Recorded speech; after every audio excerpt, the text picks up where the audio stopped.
The deafening roar of 20,000 voices in Kinshasa's May 20th stadium suddenly falls silent as the camera zooms in on George Foreman's weathered face. Now 80 years old, the former heavyweight champion sits alone in his Texas ranch, staring at a faded photograph of himself and Muhammad Ali from 1974. His hands tremble slightly as he reaches for the phone. After 50 years of carrying this secret, the weight has become too much to bear. His finger hovers over the call button next to the name Bryant Gumbel, HBO Sports. A single tear slides down his cheek as he whispers, "It's time the world knew the truth about that night." Foreman's voice cracks as he speaks to the documentary crew now assembled in his living room. Everyone thinks they know what happened in Zaire, the rumble in the jungle, the greatest upset in boxing history. But nobody knows what really went down between me and Ali before that fight. The director leans forward, sensing something monumental. "Are you saying the fight was fixed, George?" Foreman's eyes flash with sudden anger. "Don't you ever use that word? Nothing about what happened was dishonest. What I did, what I chose to do, was the hardest decision of my life." The tension in the room is palpable as Foreman stands up abruptly, moving to the window. "I was the most feared man in boxing. 26 knockouts, Olympic gold. I destroyed Joe Frazier and Ken Norton, the only men who'd beaten Ali. I was supposed to kill him that night." He turns back, his expression haunted. "But something happened 3 days before the fight that changed everything. Something I've never told another living soul." Before Foreman can continue, his son enters with news that the interview has leaked online. Headlines flash across the screen. "Foreman claims Rumble in the Jungle was rigged." Phones start ringing incessantly. The boxing world is exploding with the revelation that its most iconic moment might be built on a lie. Foreman looks devastated. "That's not what I said. That's not what happened." But it's too late. The story is spiraling out of control, and the full truth remains untold. Kinshasa, Zaire, September 1974, 3 days before the fight. A young George Foreman, 25 years old and at the peak of his devastating power, pounds the heavy bag with such ferocity that his trainers exchange worried glances. Each impact echoes through the gym like a gunshot. Sweat pours down his muscular frame as he visualizes Muhammad Ali's face on the bag. "I'm gonna kill him," Foreman mutters between punches. "All that talk, all that dancing, I'm gonna shut his mouth forever." As Foreman finishes his workout, a local boy no more than 12 years old approaches him timidly, holding a small package wrapped in brown paper. "Mr. Foreman, sir, an old man asked me to give you this." Before Foreman can respond, the boy disappears into the Kinshasa streets. Curious and slightly annoyed, Foreman tears open the package. Inside is a carved wooden figurine of 2 warriors locked in battle, along with a note written in shaky handwriting. "The true champion knows when victory lies in surrender. Meet me at the river at midnight if you wish to understand your destiny." Against his trainer's adamant warnings about leaving the hotel, Foreman slips out at midnight, drawn by curiosity and something deeper he can't explain. At the banks of the Congo River, illuminated only by moonlight, sits an elderly man whose face bears the deep lines of ancient wisdom.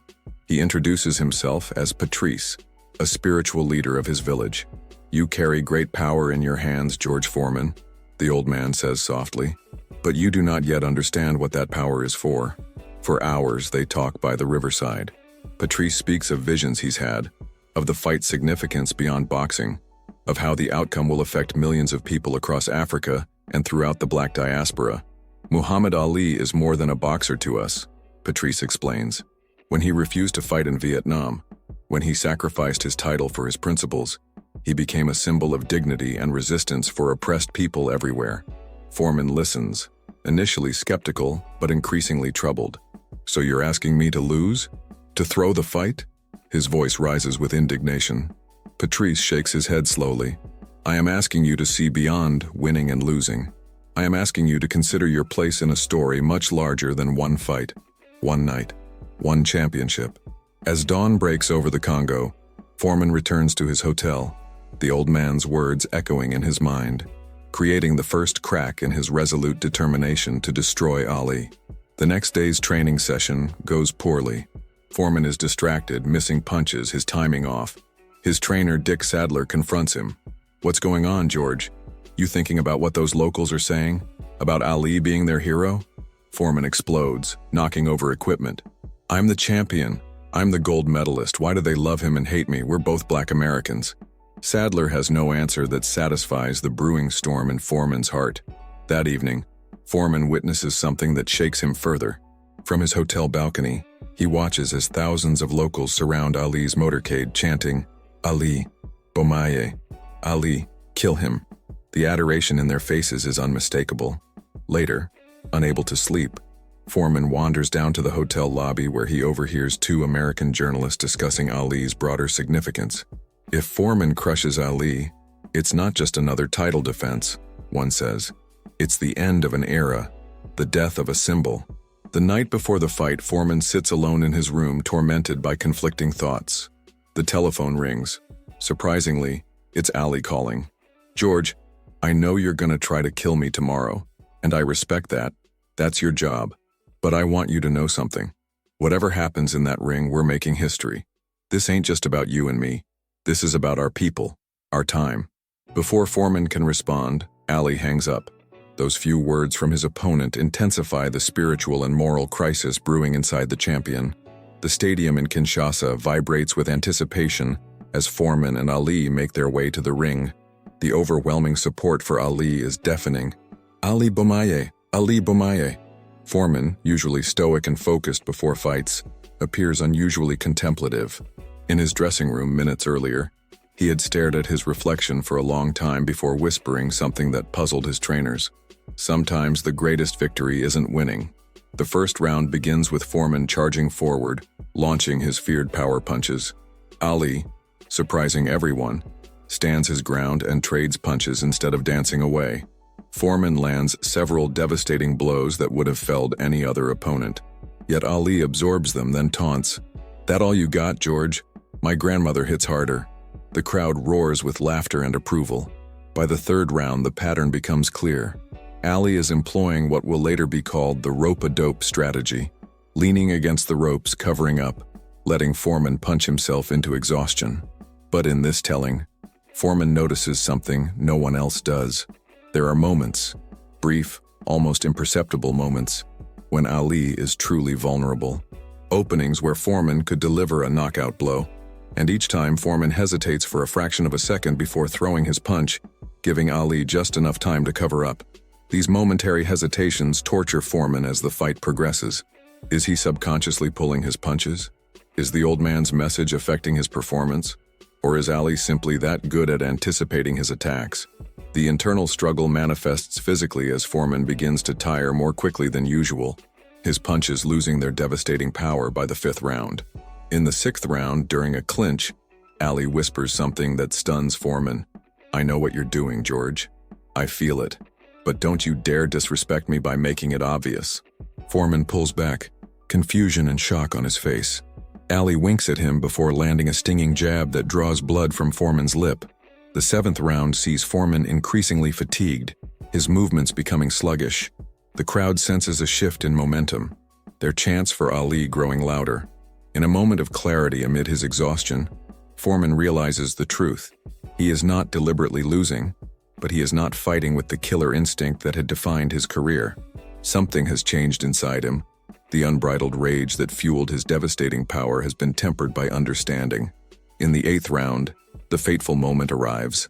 Ali, seeing Foreman's exhaustion, launches a lightning combination culminating in a right hand that sends Foreman tumbling to the canvas. As the referee counts, Foreman has a moment of perfect clarity. He could get up, he knows he could, but he chooses to stay down until the count of 10. The referee waves his arms. It's over. Muhammad Ali has reclaimed the heavyweight championship in one of the greatest sporting upsets of all time. As Ali celebrates wildly, Foreman returns to his corner, head bowed. His trainer grabs him by the shoulders. "What happened out there, George? That wasn't you fighting." Foreman merely shakes his head, unable to articulate the transformation he's experienced. In the locker room afterward, he sits alone, neither angry nor devastated as one might expect. Instead, there's an unexpected sense of peace washing over him. Hours later, as dawn breaks over Kinshasa, Foreman finds himself once again at the banks of the Congo River. The old man, Patrice, is there, as if expecting him. "You understand now," Patrice says. "It's not a question." Foreman nods slowly. It wasn't about losing. It was about being part of something bigger than myself. Patrice smiles and places a hand on Foreman's shoulder. The world will remember this night forever. They will call it Ali's greatest triumph, but you and I will know the true victory was yours. Present day. The media firestorm intensifies as sports networks debate Foreman's supposed confession. Former boxers, historians, and fans express outrage that such a legendary moment might have been compromised. Foreman watches the chaos unfold with growing distress. "They're twisting my words," he tells his son. "I never said I threw the fight. What happened was more complicated." Bryant Gumbel arrives at Foreman's ranch for an exclusive interview to clarify the controversy.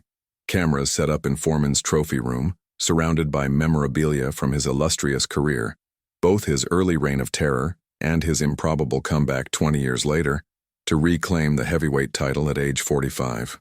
"George," Gumbel begins, "you've opened Pandora's box with your statement about the rumble in the jungle. Boxing fans deserve the unvarnished truth. Did you intentionally lose to Muhammad Ali?" Foreman takes a deep breath. "No, Bryant. I did not throw that fight. But something profound happened to me in Zaire that changed how I fought that night." For the next hour, Foreman shares the full story. The old man by the river, the spiritual awakening, the recognition of Ali's importance to the African people and to the civil rights movement. "I went into that ring planning to destroy Muhammad Ali, but during the fight, I had an awakening. I realized I was part of something historic, something that transcended boxing." Gumbel presses him. "But you just said you could have gotten up from that knockdown in the 8th round. Isn't that the definition of taking a dive?" Foreman shakes his head emphatically. "No, I was exhausted. Ali's strategy had worked brilliantly. Could I have struggled to my feet? Probably. But in that moment, lying on the canvas, I made peace with losing. There's a difference between giving up and accepting when your time has passed." The interview shifts to explore how the fight changed Foreman's life. His initial bitterness and depression, the 10-year retirement, his remarkable transformation from the scowling destroyer to the smiling entrepreneur with his famous grill, his return to boxing, an improbable second championship, and through it all, his evolving relationship with Ali, which grew into a deep friendship. "After I became a preacher," Foreman reveals, "Ali called me. He was already suffering from Parkinson's, his speech difficult to understand, but he said something I'll never forget. 'George, we did something beautiful together, something that helped people.' And he was right.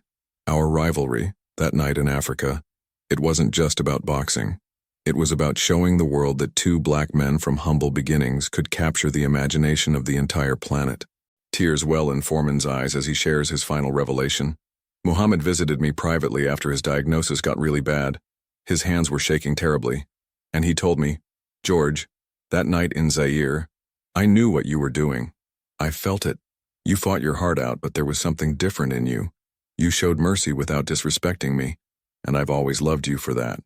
The interview concludes with Foreman showing Gumbel a never-before-seen letter from Ali, received shortly before his death in 2016. In shaky handwriting, Ali had written, "Dear George, when history remembers us, I hope they say we made each other better, in the ring and out of it. You let me have my moment in Zaire. I've never said that publicly because it would diminish us both, but I knew, and I thanked Allah for your heart. Your brother always, Muhammad." Gumbel, visibly moved, asks one final question. "Do you regret coming forward with this now?" Foreman smiles gently. "Muhammad is gone now. Most of the people from that night are gone. I'm 80 years old, Bryant. Before I joined them, I wanted the world to understand that sometimes a loss can be the greatest victory of your life." As the cameras stop rolling, Foreman looks relieved, as if a half-century burden has finally been lifted. His phone begins ringing immediately. The first call is from Layla Ali, Muhammad's daughter. Through tears, she thanks him for honoring her father's legacy with the truth. "Daddy always said you were a great man, George. Now the whole world will know why." In the days following the interview, sports historians and boxing analysts reassess the rumble in the jungle. Rather than diminishing the bout's significance, Foreman's revelation adds new layers of complexity and meaning.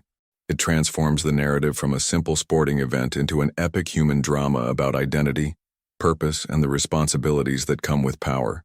In his final public statement on the matter, Foreman addresses young boxers at his youth center in Houston, Winning isn't everything. How you win, why you fight, what you stand for. These things matter more. Muhammad Ali taught me that.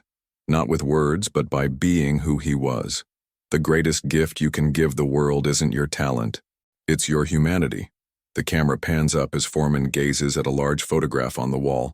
Him and Ali, arms around each other at a charity event decades after their historic bout, both men smiling broadly. Two warriors who shared not just a ring, but a journey that defined them both.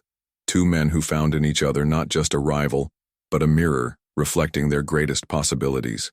Foreman whispers one last sentiment as the screen fades to black. Thank you, Muhammad.